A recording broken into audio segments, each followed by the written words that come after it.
This is the Dallas Morning News. Hello, everybody. Welcome into a special edition of SportsDay Insider presented by the Dallas Morning News. I am Kevin Sherrington, joined by my pals Evan Grant and Shawn McFarland. We're going to do a little special edition of Rangers Roundtable based on the fact that the Rangers are 72 games in to the schedule as we're taping this at 36 and 36, pretty close to the midway point of the season.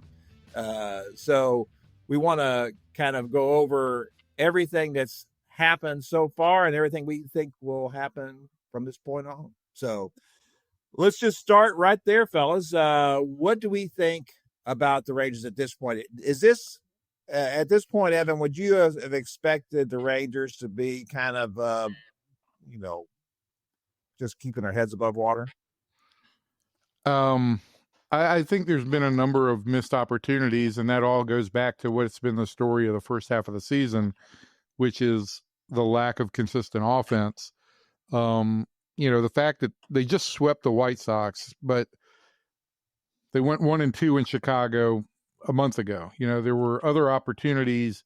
They lost the series at the Athletics that they should have won. And so there were opportunities for them to make some ground early on. I think that everything about this season has been as completely unpredictable as you could possibly imagine. I would not have gone into the season thinking that the Rangers would have the third best relief ERA in the American League, that they'd have the best starting rotation ERA in the American League, or that they'd be in the bottom, that they were at the bottom of the league offensively until the last 10 days. So it's been a complete upside down first 72 games.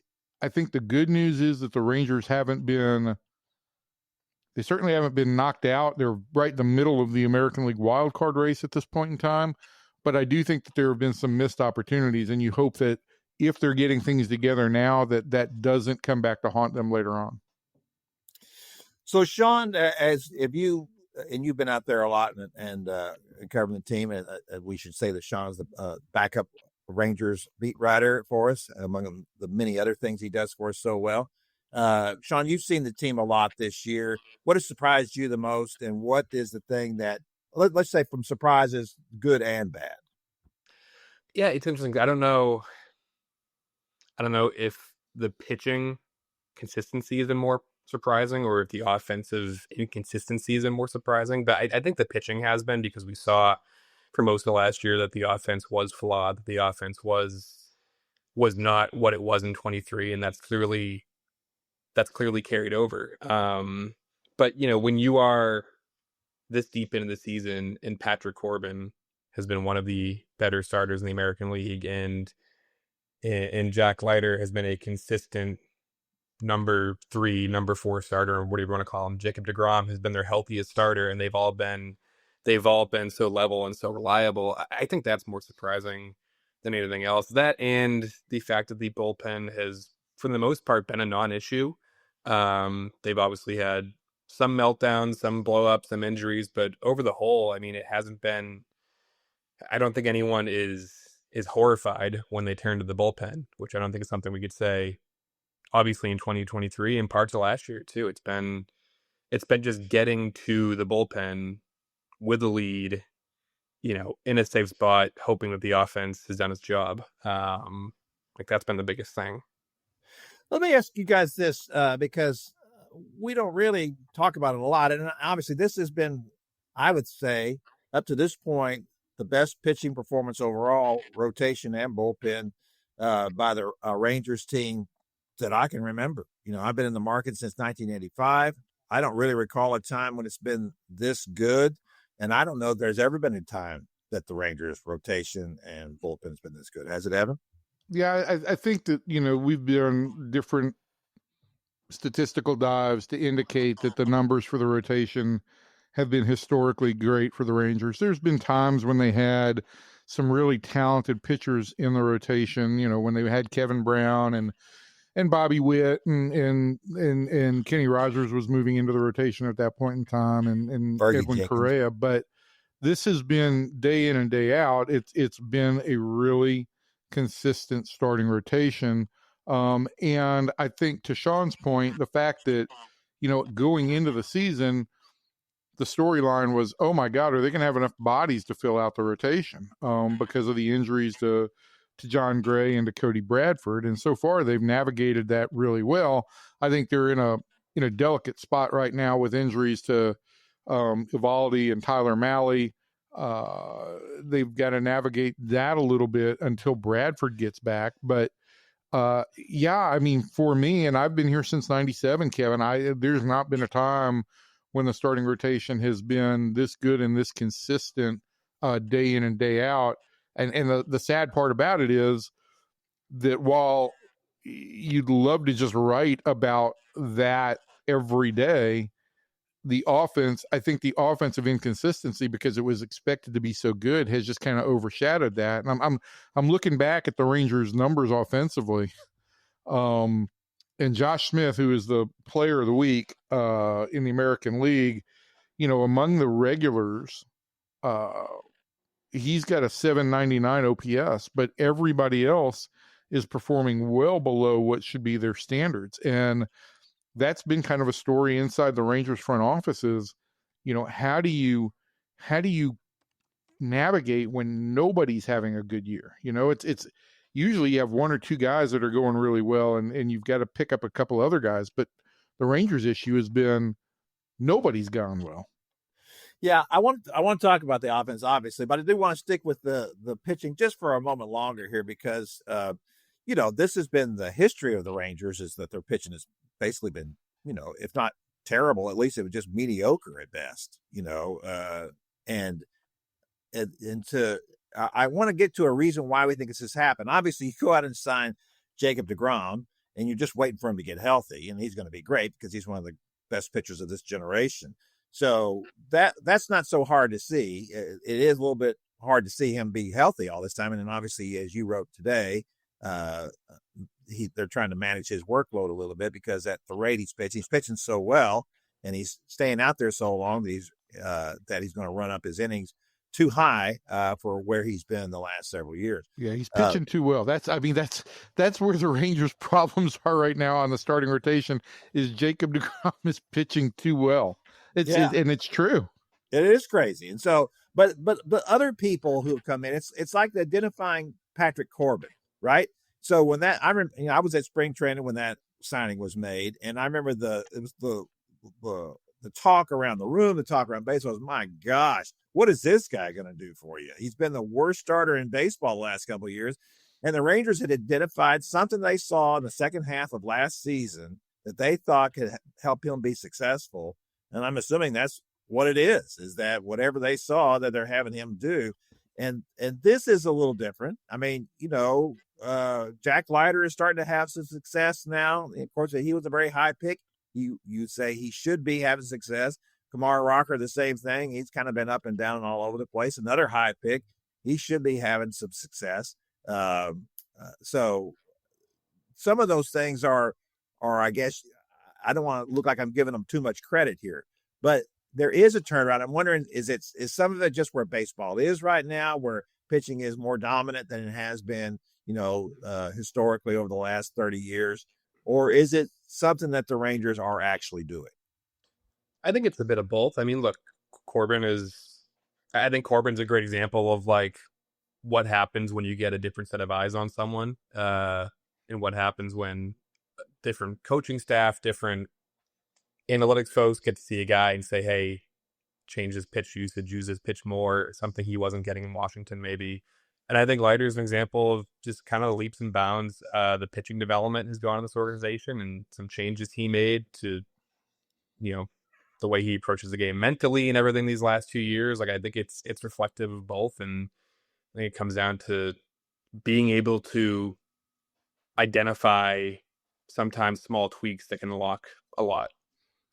I think there's a number of components, right? I mean, you can't diminish just what a healthy Jacob deGrom does for any rotation. Then you factor in not just the performance of Nathan Eovaldi, but his value inside the clubhouse and how he is almost a secondary pitching coach who's a peer for all of these guys. Thirdly, I think and we've written some about this over the last couple of years, but the Rangers have done a great job, maybe better than anybody in baseball, at plumbing the middle to lower end of the free agent market for starting pitchers. Now, Corbin was more of a desperation sign at that point in time, but they had identified that he had moved more to the cutter, and he had some metrics that they liked with the cutter. And look, even when the signing wasn't sexy, you could understand why they went there, because they could say they'd throw him out there for 5 innings and he'd take a beating and still save your bullpen a little bit. He's just pitched really well beyond that. Malley's been a real wild card, and Jack Leiter, I think, again, there's a number of layers there. One, I thought Leiter was going to be a guy who responded really well to the major league experience he got last year, and we've seen that. Secondly, I think the composure or the composition of the new pitching staff that includes Jordan Teagues in the bullpen, who had Jack in kind of a developmental role in the minor leagues, I think that gives him another voice. I also think that Jack is, as a second-generation player and from as rich a pitching family as there is in baseball, really can vibe with the veterans, like in particular, like Eovaldi, and can learn and does learn from that. And for a while, he was basically pitching right after Eovaldi, and I think was taking a lot out of those games. So there's been you can't ever just say it's one thing, but I do think when you look at this Rangers pitching staff in the rotation, there's been a number of things, and we also can't just overlook the fact that when it comes to game planning, and we've talked so much about coaching and messaging and all that, there's nobody better in the game at distilling a really simple game plan for starting pitchers that allows them to not think and just focus on the mitt, as well as Mike Maddox does. Yeah, I think those are all great combinations. And so let's one more thing here about the pitching, and so that's been great so far, right? In this first half, much better than I thought it was going to be. I thought they would be decent. I didn't think they would be this good. Is it sustainable? Because we've just learned that Tyler Mahle is probably going to be out probably until September. There's ongoing issues with Nathan Eovaldi now. They're probably going to start trying to manage, Jacob deGrom's innings a little bit here to get his number down to maybe something closer to 180 if he stays healthy for the rest of the season. So can these guys, can the Cody Bradfords, can people like that step up and fill in those spots and kind of keep this thing running the way that it has been? Well, I think that's a great question, and I think that is going to be something that the Rangers have to manage. But the one thing that you can say is that they've got a pretty good starter in Cody Bradford. They expect back probably by the 4th of July, if not then by the All-Star break. And Jon Gray might be right around August 1st. So they've navigated a lot of the area where they were going to be without those two guys.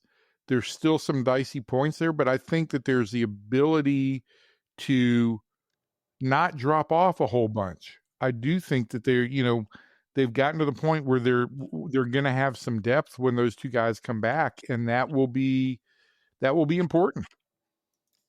Well, and I think the hope too is right, like that. Ideally, moving forward, they will not need to rely on the starting pitching staff as much as they have these first 2 months, because ideally the offense goes from bottom 5 in baseball to average, if you can at least get there, and then you don't need, it would still be nice, but you aren't going to be relying on a top 3 rotation to keep you at 500. If the rotation drops down to what? Top 10, above average because of injuries, because of overuse, because of all these things, but the offense can at least raise its floor a little bit.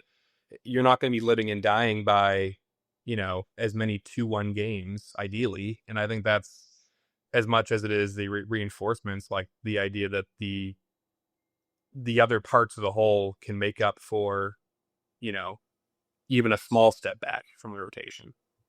Yeah, so let's go in now and talk about the offense, because this is 2 years in a row where it hasn't been very good. Or certainly not anything like it was in 2023, which raised all kinds of questions. I think some of us, I guess I bit into it myself, that the additions of Jake Berger and Jock Peterson was going to make a difference and give them a little more pop, and the metrics would be better, and that just hasn't happened. Peterson, of course, is out.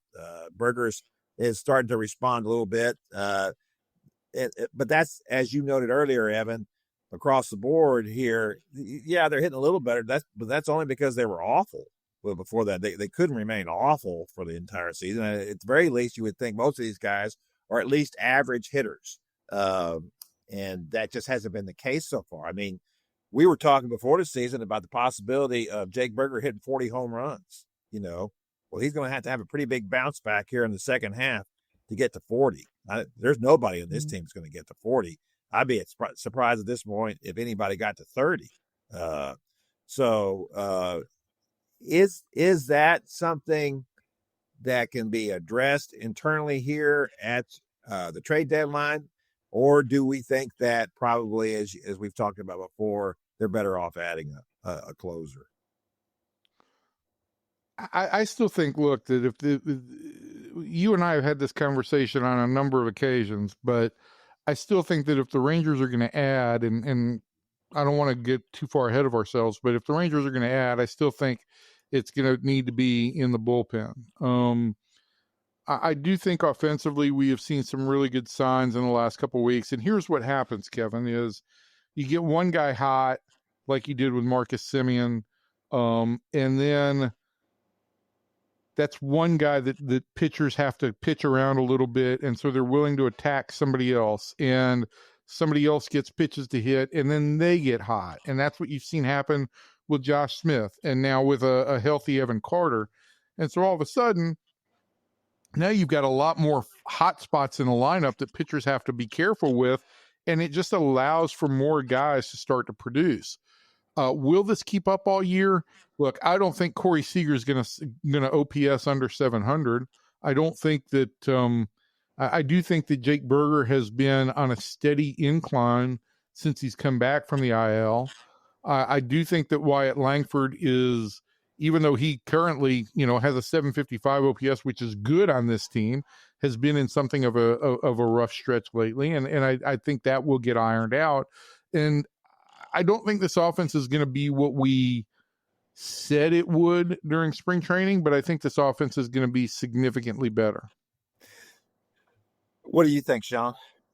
I agree with Evan, especially in terms of getting multiple guys hot. Yeah, I think that's been the most shocking thing. And I think Evan alluded to this earlier too, is like there'd be stretches where it'd be like just one guy was hitting and the other 8 just weren't. And it was incredibly ugly and hard to watch. But I think this past week in Minnesota, they had those 2 double-digit win games. I think you saw what they wanted to see all season, which is like that consistent pass the baton approach. They were taking smart at bats. They were walking. You had a few guys hot, like Marcus was hot, and Josh Smith was hitting better. And I think that's what it takes, is just like get a few guys hot. I think they believe the hitting is contagious. I think if we look at 23, it clearly was. So I think it takes getting a few guys hot, and it changes, I think, the mood of things, the way they're pitched to, and I think the way this lineup can work. I believe all of that, but it is still difficult at times. In that series against the White Sox, they made that harder than it had to be to win those games. You relied on the incompetence of the White Sox at in key moments late in those games. And I'm thinking in particular about the one game where I guess it was the 8th inning. They had runners at second and third, no outs, and they got a run in because of a wild pitch, but 3 straight strikeouts. And then they scored the go-ahead run on a throwing error on what should have been a routine ground ball. Yeah. This offense is still inconsistent, Kevin. It is. But I do think the idea that they're going to score 5 runs every night, I think that's what fans are waiting to see. You're not going to do that every night either. No, you're not, and that's I guess the thing they're trying to get used to is that how much of this is just adjustments that teams have made on the Rangers since 2023? How much of it was just guys having career years and everything synced up? And everybody knows, look, anytime you win a World Series, that means you were lucky. That you either didn't have a lot of injuries or guys had career years and things like that happen. You have to have a certain amount of luck involved in all of that. And I think, that I thought it was going to help a little bit with Kyle Higashioka coming in and giving, Jonah Heim some time off, and that would help him at catcher. I think it has helped him over last year, but still he's not gotten back to the level that he was in 2023 either. I think the farther we get out from all of this, it becomes that much more clear that for 23, the guys who had career years were Adolis Garcia, Jonah Heim, and Leody Taveras. And Taveras has now just been designated for assignment by Seattle, the second time he's been DFA'd this year. And I think it's clear that Garcia and Heim had career seasons that year. And Bruce Bochy is always very, very upfront about this, that to win a World Series, you've got to have one or two guys have career years. Well, maybe what the Rangers are having is they're having that on the pitching side as opposed to the offensive side. I don't know if that'll carry you to World Series, but that's where the above expectation performances appear to be. Well, but you have to also get something from Corey Seager now at this point, right? And you would expect that. I mean, that's the thing to me. He has to drive this team, the offense. If Jacob deGrom is carrying the rotation, and the other guys are obviously pitching well too, but as you pointed out, he is, the guy who's going to be a Cy Young candidate here if he keeps this up and stays healthy. And you expect that from him. When Jacob deGrom is healthy, he's good. There's never been anything else that basically in the last, 8 or 9 years of his career. So, and I think we think the same thing about Seager, don't we? Don't we, Shawn? When you expect here at some point that Seager is going to start getting hot? Because I'm looking at his heat map the other day, and anything right down the middle, he was hitting like 429, and everything else around his heat map was like low 200s or in the 100s. And I got to think at some point he's going to start hitting something other than pitches right down the middle of the plate. Yeah, I mean, to paraphrase something Bruce Bochy says all the time, is like he's too good not to. I asked Boch in Minnesota something about Corey's little slumpy, he laughed in my face. He's like, yeah, I'm not even thinking about it. It'll be fine. I think that's where I think the general consensus is on Corey. But also, I think what's interesting is historically when he has come back from injuries, there hasn't been this much of a lag time. He's usually pretty back to it pretty quick. But to your point, I think it's safe to say that because of how diligent he is as a hitter, how good he is as a hitter, he will turn this around. And then your hope is that Semien, who's now hitting behind him, stays hot, that Smith and Langford, who are hitting in front of him, continue to be the team's two best hitters. And that you give that top four, and you have four of those guys who are at least not slumping. Whether or not they're all going to be American League Player of the Week each week is a different story. But if they're all at least not in a horrible funk, I think that changes the complete outlook of what this offense can do, at least on a consistent basis.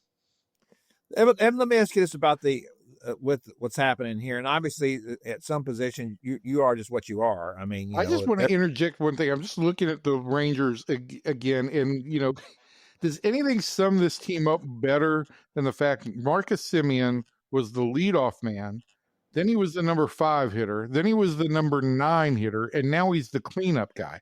I mean, they have tried everything. Well, they're going to try everything, and that's what, and frankly, that's the way it should be. I think, that's what Bruce Bochy has said all along. If you're hitting, you're going to be up the top of the lineup. But what I was going to say is that, so if Josh Jung is healthy, he's at third, Corey Seager's at short, Marcus Semien's at second, Jake Berger's playing first, maybe a little bit of Josh Smith there, and then you got the 2 catchers. So anything that's going to change, basically, is going to be in the outfield. And so going forward here in the second half, what do y'all see the composition of that outfield being? And Shawn, we'll start with you on that. I think as it stands now, it's going to be Langford left, Carter in center, and Garcia in right. I think Garcia, as we saw at Fricio, is the most prone to lose that role. but he's been incredibly good at defense this year in right field. It's night and day from last year, and a big part of that is because he's got his legs back. And the last week or so, he has been hitting better. It looks like he's responded well to the 5 days off he was given. But I think they like that alignment. They like what that does defensively. And Carter, of course, was hitting very well before he hurt his wrist. Langford, probably on the whole, has been their most consistent hitter.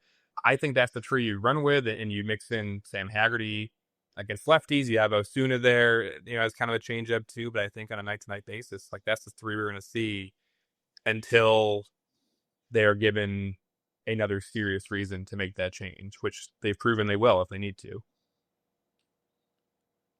Yeah, I mean, I think that the offense, the outfield alignment is probably pretty much set for the time being. Haggerty's been hot by Ranger standards, and I think he will continue to be in the mix, particularly against some right-handed pitchers in place of Garcia. But I also think that in all likelihood here in the not too distant future, Osuna's probably headed back to the minor leagues. He's not getting at bats. He's fallen into a long 0 for. I think he's 0 for his last 15.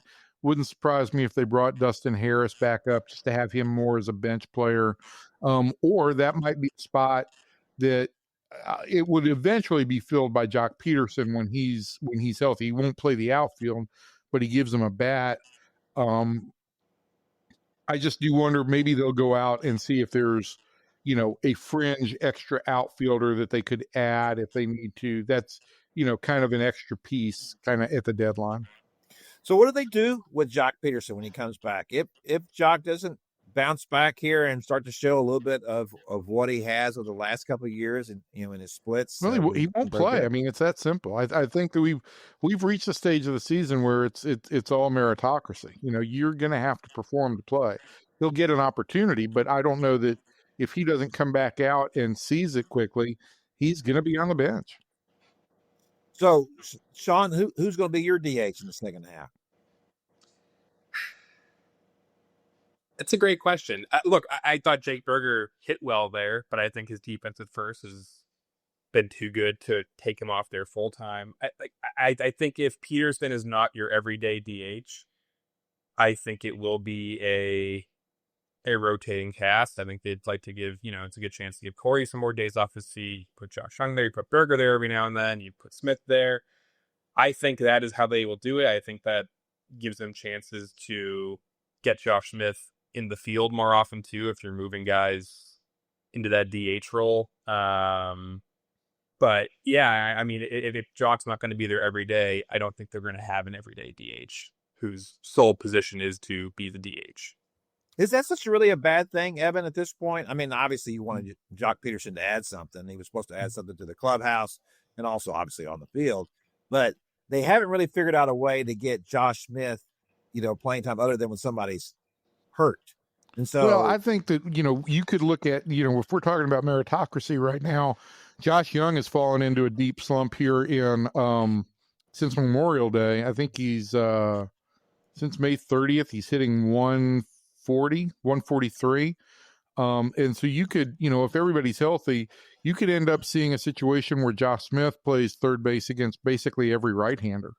And then you'd have another lefty and Peterson as your DH. So you could go kind of heavy that way and have Jung on the bench in case they bring in a lefty. But if they're healthy, this Rangers team has some versatility to it. And that was supposed to help them cover on for injuries. But it may end up having to cover them for lack of performance for some guys. Yeah. Yeah, I think that these are the things that are concerning to me. And you just mentioned Josh Jung. Here was a guy that when he was healthy, and of course that was always the issue with him, right? He just couldn't stay healthy. And I don't think that then he was injury prone. When you're getting hit by pitches and breaking stuff, that's not your fault. But I think we expected him to play at close to an all-star level. I mean, he established that early on. And what we're seeing right now is not. And I would count him as one of the biggest disappointments of the season, at least offensively, wouldn't you? I mean, listen, one of the things you run into with Josh Jung is that he's streaky, and he doesn't walk as much as you'd like to see him walk. And I do think that as this goes on, I have questions about how well Josh Smith will hold up in the second half of a season as an everyday player. His numbers after the All-Star break the last 2 years when he's played regularly have really fallen off. And so I think in an ideal situation, he'd be a 400 to 450 at bat guy. But if he's one of your best bats right now, you're going to run that out there. And if that means that Josh Jung ends up losing playing time down the road, then that's the way the Rangers are going to go. I mean, it's as much as I believe in Josh Jung and as much as I think he can be a pretty special player, it's going to come down to performance and not belief at that point. Yeah, no question about that. All right, we're going to have to get close to wrapping this up here in our special Rangers podcast edition. But I do want to ask about that closer role. So I do think that is the easiest thing you can add is a special piece in the bullpen. What do you think is more likely, though, at this point? Is that somebody that they acquire, or does Jon Gray end up in a role like that? I think it's probably more likely they'd acquire a closer than put Jon Gray into that role. And look, I am since 2023, I've been a huge proponent of Jon Gray would do great in the bullpen, just running fastballs and sliders past guys. I don't know if closer is the perfect role for that. I don't know what that would look like if they did decide to put him into the bullpen in some role. But I think if they are going to make a significant change at closer, if it's not going to be Robert Garcia or Luke Jackson, whoever you want to throw out there, it would probably be an external addition, I think.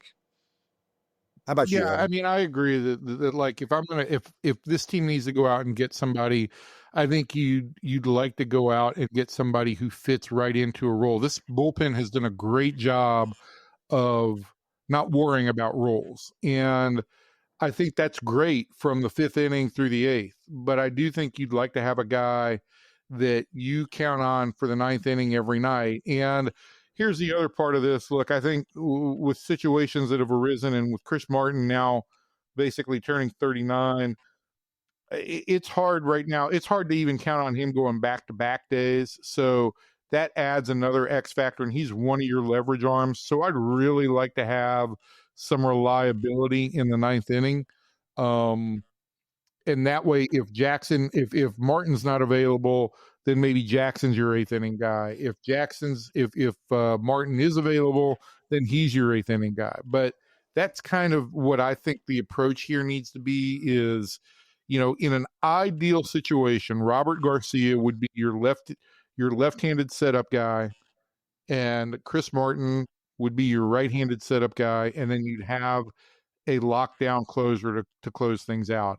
I don't rule out the possibility of Jon Gray going there. I think because Chris Jung is very open to looking at creative solutions, I think that works towards the possibility of Jon Gray ending up in a closer role, but I don't think the Rangers would bring him back and immediately say, okay, Jon Gray is going to close games. I think he would come back and pitch in some leverage situations, and that might evolve. And I don't know if John's not going to be back until the end of July, I don't know if you can wait that long or if you've got to go out and get somebody and let the Jon Gray thing kind of evolve as it does.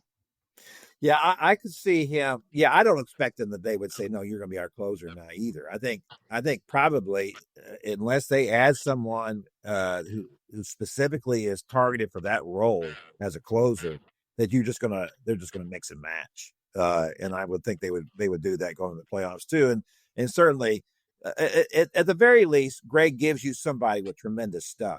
They don't have anybody out there that right now with tremendous stuff, and they don't have any. Yeah, they don't have anybody that touches 99 or 100 in the bullpen. No, and so that's the attraction, right, of Gray, is that he at least gives you that, And you know, if you watch him pitched over the years, he just seems better suited with his stuff to be a closer than he is as a starter. I mean, I think it's remarkable he's gotten as far as he has in his career with basically 2 pitches. So he's probably better suited for that. And I don't know if he thinks that or not. And most starters don't want to go back there and do that kind of thing. Well, I talked to him the other day, and whether he was just, you know, for my edification or whether he really believes it, he did say, look, he's made peace with the idea that he could come back in a relief role. So he's entertained it, and he dealt with the chatter about it this spring, and he dealt with it as a reliever in the 2023 playoff run. So I don't think it's certainly out of the realm of possibilities for him, and I think he's in a good headspace where that's concerned. Right. Before we get out of here, let's go around here. So what happens? I'm going to ask each of you. We're all going to say, do the Rangers make the playoffs? If they make the playoffs, how far can they go? We'll start with you, Shawn.